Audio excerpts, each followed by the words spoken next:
retrouve aujourd'hui dans un nouvel épisode dédié aux sponsors de l'Agilil 2021 en direct des locaux de notre partenaire We Love Dev. On retrouve aujourd'hui Imen de la société Octo qui est sponsor de l'événement de cette année. Bonjour Imen et merci d'être là avec nous. Comment vas-tu ? Bonjour Sarah, ça va, merci.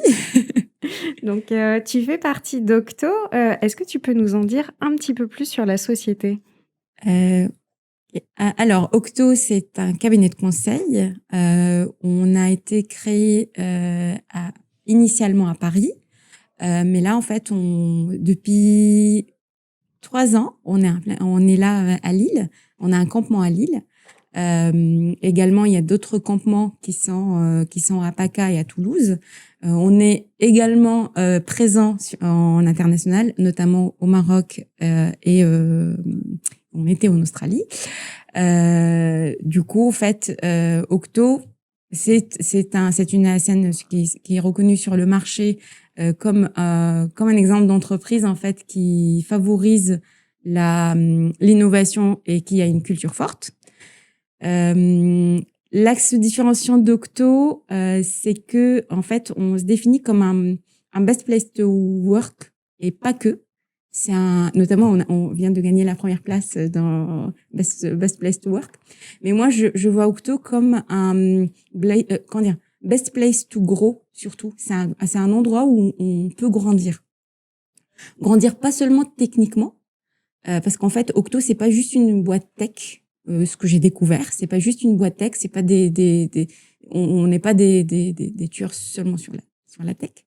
Il y a d'autres axes en fait qu'on développe chez Octo qui sont l'humain avant tout.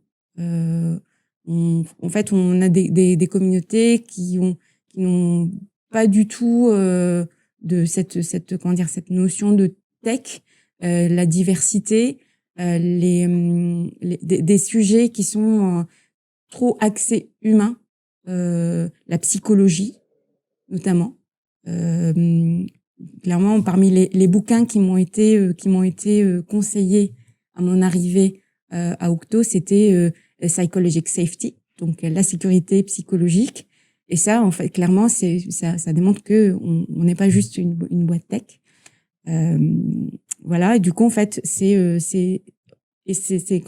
valorisé avec cette confiance qu'on donne aux collaborateurs. D'ailleurs, on n'utilise pas le terme collaborateur en fait chez Octo. On est des Octo. Moi, quand je parle, je suis une Octo. On n'a pas le terme collaborateur en fait chez Octo. Donc, on a l'Octo boîte et les Octos qui constituent l'Octo en fait. Donc voilà. Sinon, on est un cabinet de conseil. On intervient sur plusieurs missions, différents types de missions. Formation, assessment, conseil. On aide nos clients à avoir une vision, plus claire sur un produit qu'ils veulent mettre au jour. Plein de types de missions. Et du coup, en fait, on est constitué d'Octo, donc les collaborateurs Octo, qui sont pas forcément hyper spécialisés, même si chacun a ses appétences et ses compétences. On est plus des profils en T, donc qui favorisent vraiment parce qu'on n'est pas des robots, on n'est pas programmés pour faire une seule chose. Et du coup, en fait, la majorité des Octos, c'est des profils en T. Une Octo et ton poste exactement dans l'entreprise ? Alors, le titre, c'est consultante senior. Mais en fait, je suis quelqu'un du terrain, donc je peux intervenir sur des missions de delivery. Donc, je code, je suis à la base développeuse. Et je suis manageuse aussi chez Octo. Je suis également une formatrice, donc je donne des formations. Je peux intervenir aussi sur des missions d'assessment, donc en fait d'audit, d'orga ou de SI ou d'architecture ou plein d'autres. On a plein de types de missions différentes. Donc en fait, on n'est pas vraiment hyper spécialisé, même si on a nos appétences. Moi, clairement, j'ai un background de développeuse. Donc en fait, j'ai quand même mes appétences et mes compétences là-dedans, mais en fait, cela n'empêche que j'interviens sur plein d'autres axes. Notamment là, je développe mon axe formation et ça me plaît. D'accord. Et donc chez Octo, comment vous vivez l'agilité? Alors, l'agilité fait partie de l'ADN d'Octo, clairement, parce que ça a été créé comme ça en fait dès le départ, on va dire. Octo fait partie des boîtes qui a vécu l'agilité avec ses hauts et ses bas. Et après, en fait, on a toqué sur la porte d'Octo pour dire, en fait, comment vous avez vécu ça? Et en fait, quand on intervient dans des missions, c'est pour dire, en fait, nous, on a vu ça. C'est pas juste de la théorie. C'est pas juste ce qui a été pondu dans un livre ou un deuxième livre. C'est plutôt, en fait, qu'est-ce qu'on a vécu et quels sont les murs auxquels quels sont les murs qu'on a pris. Et en fait, chez Octo, puisque l'agilité fait partie de son ADN, en fait, l'agilité, elle est omniprésente, même l'agilité dans le RH. Donc, on fait de la rétrospective, même dans notre organisation interne, pour le recrutement, pour plein d'autres choses. Et en fait, il y a pas que le cycle de vie de livrables de produits. En fait, on a extrapolé ça pour que ça soit une manière d'être, une manière de fonctionner. Du coup, en fait, on a développé l'autonomie des octos en mission ou en dehors. Donc, en fait, un octo, il est responsable de son staffing, de son emploi du temps, et du coup, en fait, ça responsabilise chaque octo par rapport à ça. Donc, en fait, on est libre de ses actions. Et du coup, en fait, ça favorise entre autres la prise d'initiative. On a également, en fait, on est organisé en tribus. Donc, une tribu, c'est un groupe de personnes qui y a un centre d'intérêt commun. Donc, en fait, il est auto-organisé. Et il y a la possibilité de créer, en fait, des tribus. C'est comme ça que ça a commencé, en fait, chez Octo. C'était, en fait, on crée des tribus, des centres d'intérêt, on se réorganise comme on veut. Du coup, on est autonome. Et du coup, en fait, c'est comme j'ai dit, c'est dans l'ADN d'Octo. Clairement, là, on cessait à la sociocratie. Clairement, dans notre campement ch'ti, on a testé l'élection sans candidat. On est loin d'être parfait, mais en fait, clairement, on n'hésite pas à aller chercher des nouveaux trucs à tester. Et en fait, en tant qu'octo, comment dire, on est encouragé à faire ça. Donc, comme j'ai dit, en fait, on vit l'agilité, ça fait partie de l'ADN. Donc, on vit l'agilité dans tous les, pas seulement en mission, mais même au quotidien, en fait. D'accord. Voilà. Et si on fait un focus donc plutôt sur les collaborateurs, pour toi, c'est quoi la place d'un développeur dans une organisation agile? Du coup, chez Octo, clairement, puisque je viens d'en parler, clairement, en mission, on n'est pas juste des exécutants. Un développeur, c'est pas un exécutant, c'est pas quelqu'un qui va, on lui dit, en fait, tu prends des lignes de code et tu fais ça, c'est tout. C'est quelqu'un qui est là pour être, pour la gratter, clairement, pour être là pour challenger, parce que clairement, un engineer, c'est quelqu'un qui vient pour, c'est pas juste une machine, sinon on va on va faire des automates, on a des chatbots. Donc en fait, c'est pas quelqu'un qui exécute bêtement, c'est quelqu'un qui va apporter sa pierre à l'édifice. Et là, en fait, on l'introduit en mission et avec des pratiques de développement, la favorisation de ces pratiques-là pour favoriser la communication. Notamment, moi, j'ai des appétences sur le craft. Et dans le craft, en fait, c'est un mot galvaudé. Mais dans le craft, en fait, on a des rituels, des méthodologies, des pratiques qu'on essaie d'initier chez nos clients ou même en mission, en mission chez le client, pour favoriser cette communication-là et pour sortir le développeur, donc l'engineer, d'une manière générale, de cette image de je suis un exécutant, je prends des lignes de code et je me barre. C'est plutôt, en fait, t'es là dès le début jusqu'à la fin. Et en fait, un produit qui arrive en production, c'est la victoire de toute l'équipe et non pas juste de ceux qui ont pensé la chose. Du coup, en fait, c'est le développeur, il fait partie de l'équipe. Et en fait, il est responsable au même titre que les autres. Et du coup, en fait, quand il y a une victoire en production du produit, ben, en fait, c'est la victoire de tout le monde. Donc voilà, c'est la définition entre autres de ça. Pareil, en fait, avec cette position-là de sortir je suis un simple exécutant à non, en fait, je suis là, je fais partie de la machine. En fait, ça responsabilise.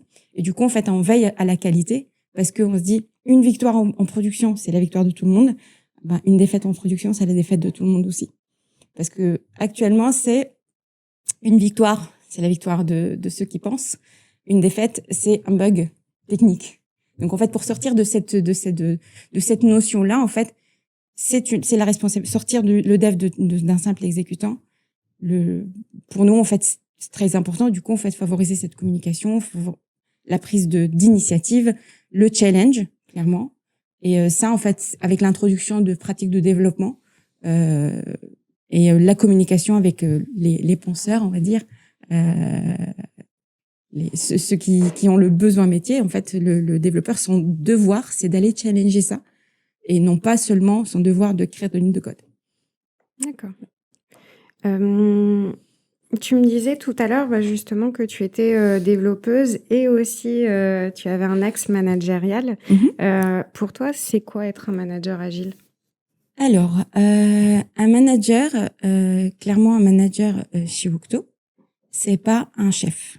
C'est pas celui qui va venir dire tu pointes ça, tu choisis ça. En fait, c'est plutôt un accompagnant. C'est quelqu'un qui va aider ses managers à évoluer vers ce qu'ils veulent faire ou ce qu'ils veulent être. Donc en fait, c'est un accompagnant dans une carrière en fait. C'est pas lui qui impose une carrière, c'est lui qui va aider la personne à atteindre ses objectifs.